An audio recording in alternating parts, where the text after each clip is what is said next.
I think it's the right decision. I think I think there's a lot to be said for going to a guy that already knows the school, and I think that this is a move that I think is a very good move for them. So, and I'm not surprised. I know it created a bit of a shitstorm today, but no, I'm not surprised. I don't know how you feel about it. Yeah, I'm angered by it, and I'm disappointed by it. Shitstorm's a great word, by the way. Very underrated and underused in colloquial English language. We should use that some more. Shitstorm is a great word, and epitomises this situation fantastically.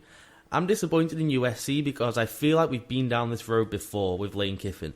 We went to the prodigy of the Pete Carroll era. We tried this thing, an alum of USC, a guy involved in the program. How has that turned out for them in the long term? Okay, I rate Sarkisian more than I rate Lane Kiffin. That's fair to say.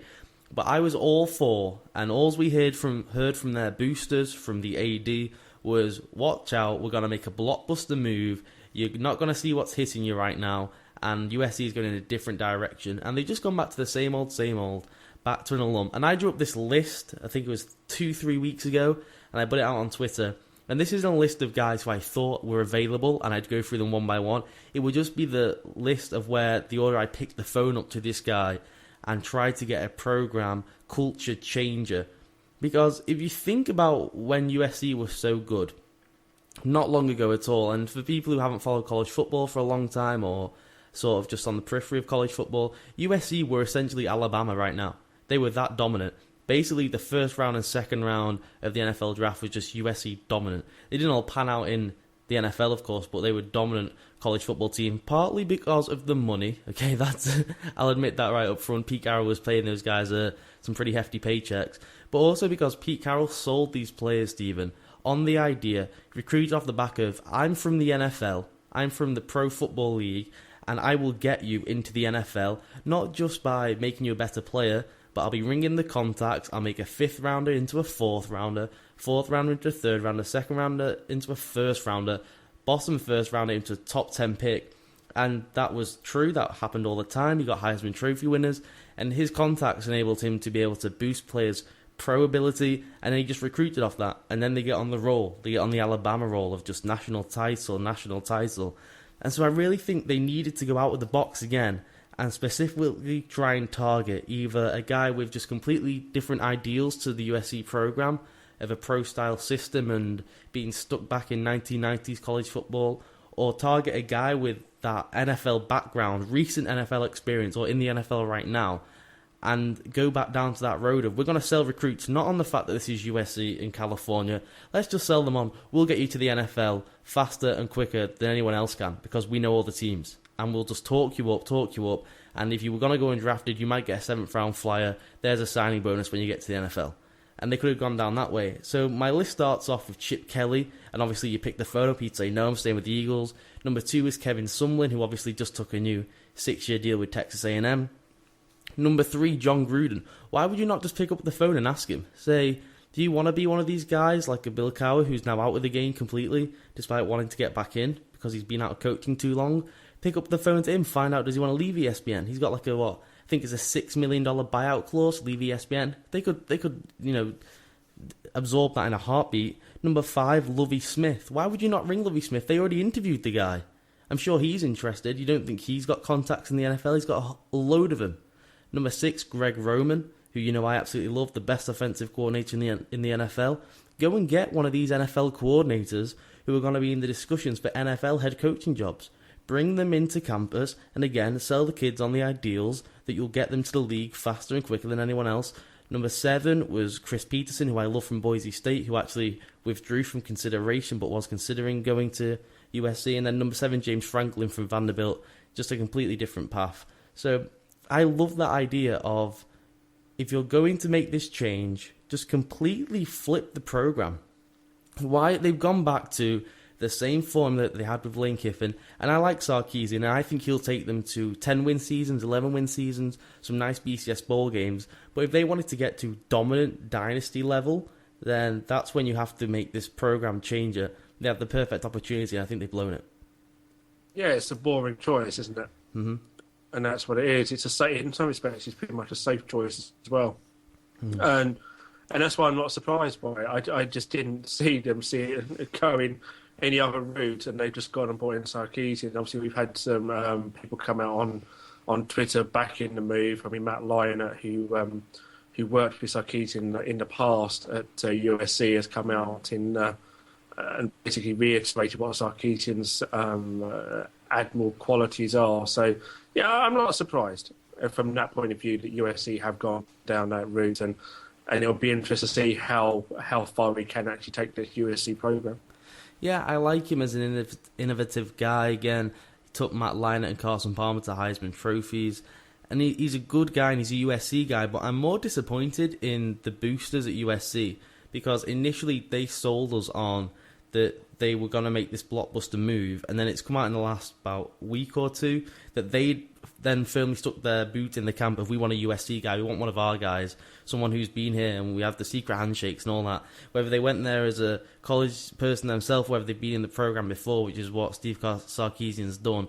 And that just disappoints me. You don't always have to look internally when your program's in a plateaued situation and you've just gone on a downward spiral with Lane Kiffin. You bring in Ed Oregon, who's a USC guy. You decide not to give him the job.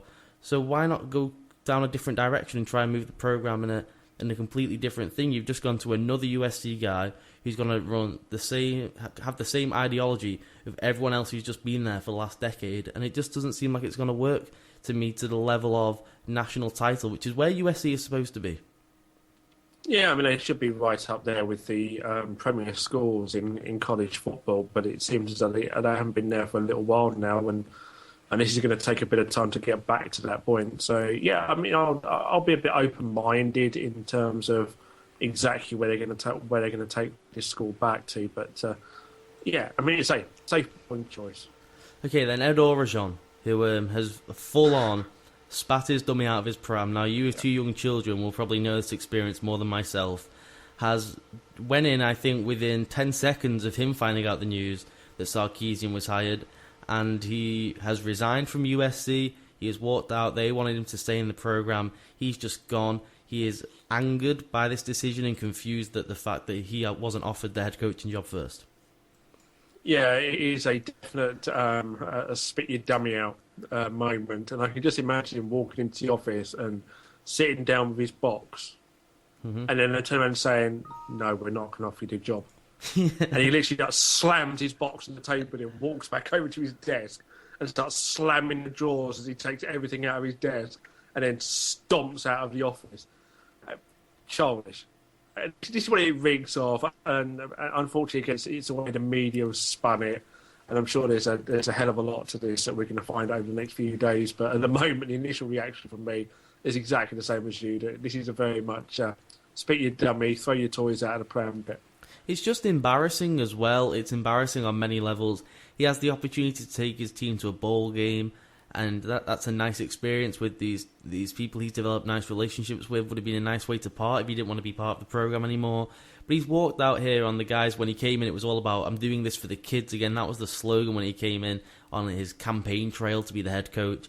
And now it was all about Ed Oregon and about him getting the head coaching job. And it also does him no favours in this coming coaching carousel when you have that sort of short temperament with your athletic director. When guys are looking to bring someone in now, remember in college sports, a 5-year contract is usually standard. You know, it's a big investment to bring a guy into a program. You don't do 2-year deals like the NFL and then just keep it rolling. You've got to look at a full recruiting class. So it's difficult to hand that guy a 5-year deal when, the switch of the flick of a button, then the guy's just going to storm out of your office, hand in his resignation and be nowhere to be found. I find that odd. I also think he's slightly deluded if he thought that his performances in any way guaranteed him the job. Because at no point did they say if he performs well, he gets the job. They said all along it's going to be a long, extensive search. You want the best guy for the job. And they inferred they wanted a big-name guy. That's why they interviewed Lovie Smith. That's why they tried to interview Chris Peterson. That's why they interviewed Steve Sarkisian.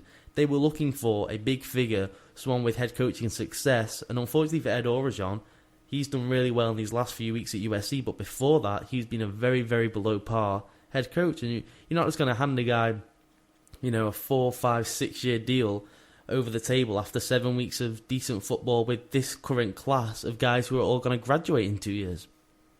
Yeah, no, I think in his mind he painted this perfect little picture, and this was just like the next step for him, that was going to get, the job was going to be given to him, and then he'd have a chance to run with it. But yeah, for me, I didn't think he'd actually got a shot at actually getting a job. It was going to go to somebody else. So I think maybe, yeah, it's a perfect example of him being a little bit deluded, and maybe sometimes you think, well, hang on a minute, I'm already in this position. You know, if I keep on rolling with this, then maybe that I am the best person for the job, and maybe they will eventually see that. And maybe in his mind, he did believe that they were actually going to give him a job. Okay, final thing on this for me is the Steve Sarkisian angle, but not really about him taking the job. I'm happy for him with his USC roots, and obviously it's one of his dream jobs, and he's got it, and congratulations to him. But in terms of just the overall aspect of a coach leaving one program and going to the other, is always a difficult thing. And I read the tweet here and the abuse that Troy Williams, the freshman quarterback out of Washington's getting, which I find a joke. He basically said, don't ever commit because of a coach faking a $3 bill. Then he deleted the tweet. And I came out and defended him on Twitter straight away. I mean, what's he meant to do? The guy's a freshman, so he's like, 19, 20 years old? Obviously young, freshman on campus playing some good football. And I don't blame him. You commit to a school for a coach who sells you on the idea that you're going to be there for 4 years. He'll take you to the NFL. If not, he'll grow you as a man and you'll get your degree. And then he's able to walk out. And Jay Billis did a fantastic tweet on this. Essentially, Sarkisian, I'm just using him as an example because I'm not that bothered about it in terms of Sarkisian. I'm not going to take him as the only guy that's ever done it. I'm just talking about the overall NCAA atmosphere here. That one guy can walk from millions of dollars a year to another job for more millions of dollars a year, and then everyone else is stranded. And if they want to transfer and move effective jobs, if you want to call it that, and move from one school to another, they have to sit out for a year receiving no pay anyway. So it's a bizarre system. Yeah, it is, and unfortunately, this is what's happened in this instance. That obviously the coach has left, and now all these promises and everything else that were given to this particular recruiting class have now completely gone out the window. And yeah, I mean, this tweet has been sending frustration. I saw the tweet myself, and I'm not surprised it's been deleted. But again, it just opened yourself up to a whole load of abuse. And okay, you don't think that when you hit that send button, maybe, but people are just going to jump all over things like that. Yeah, probably not the smartest idea to tweet it out, but I completely understand where it's coming without from. doubt.